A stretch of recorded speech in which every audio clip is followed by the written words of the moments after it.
I got started as a comic, and what I wanted to do was make people laugh. I want to make people laugh, that's it. And you just want to work in clubs which you really like, and you want to emulate performers that you really like in their ability to kind of control a crowd and actually get people laughing. There's nothing like it, I can promise you. When you hit the rush of it, every now and again I do a bit of stand-up, you know, and when it flies you go, oh, I wonder if I could do this again. You know, but that's what you want to do. You want to make people laugh. You want to get them laughing on cue, and then you go, what else could we do? We want to get to look at other things. We want to look at the ways we can work, and look at the ways that we think, and look at the way that we behave. And what the great thing about comedy is the brevity. If you're doing stand-up, it's brevity. You get to the point, bang. Great thing about theatre is you get to feel empathy. You get to see something through someone else's shoes. The mixed metaphor. See it through their shoes. That's it. There's a new play. I think most performers, most writers, most actors will talk about trying to find their own voice and trying to find what they want to do. And it's just so happened that this is what I want to do and what I feel happy doing. What gives me immense pleasure is trying to create something which you can take people on a journey, which looks at something differently. And that's really important. My shows are always about, look, really simple. You go off, you have an adventure, you come back and you tell people, and it's about educating myself. So for me, it was really important that I tried to understand what was happening with the NHS, and we started interviewing people, and it just sort of like, because we did two things essentially. Was it spent a month in residency in a series of NHS hospitals, and also did major public interviews with academics and practitioners. And when you talk to people, like there's a guy called Professor Sir Michael Marmer, who is an expert on health inequality, of why people have certain health outcomes and others have different health outcomes.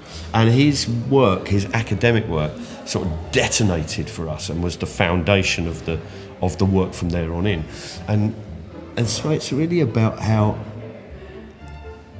you go on this little journey where you discover things and find things out, and you meet all these different people, and you want to come back and tell all that story. There is no way they ever don't. That's simple as that. If you think that you're doing a gag that's not political, you just haven't thought long enough. Because everything that you say is a reflection of how you see the world around you. And what you see as the world around you and who you are, and that relationship is political. Jokes work upon subverting, right? If you look at the structure of a joke, it works on the rule of three. Often you get this comedic rule of three. So and I've always said it's a story. So you set up an idea. A man walks into a pub and asks for a drink. Right? Another man walks into the pub and asks for a drink. So you get two sections. And then a third person comes in and they subvert the whole idea, right? So you establish an idea, you reaffirm it, you subvert it.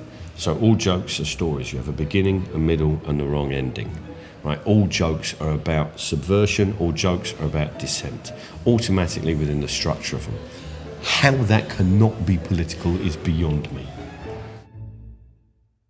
Possibly about mental health, possibly about speech in class, possibly about Britishness, possibly about what it is, how we see others and how we see others, who the we is, who decides what actually being British is, what attributes is it, and how do we reject it in others and say, no, you're not. When I first started doing comedy, you could phone up gigs and you could just go, look, I've been performing for a little while, can I do an open spot? And they go, yeah, we'll give you 5 minutes. And when I first started, I remember it was in October that I made the phone calls, and I had 20 shows from mid-November to mid-December booked by the end of 3 days. And that's all different. That's it's changed a lot now. But that ethos that you get up and you can create your own work and you create your own material is really, really important. And I think that's a really positive thing that stand-up can have on theatre performers, on people who are writing solo shows or plays, is to actually, you can find ways of making them work.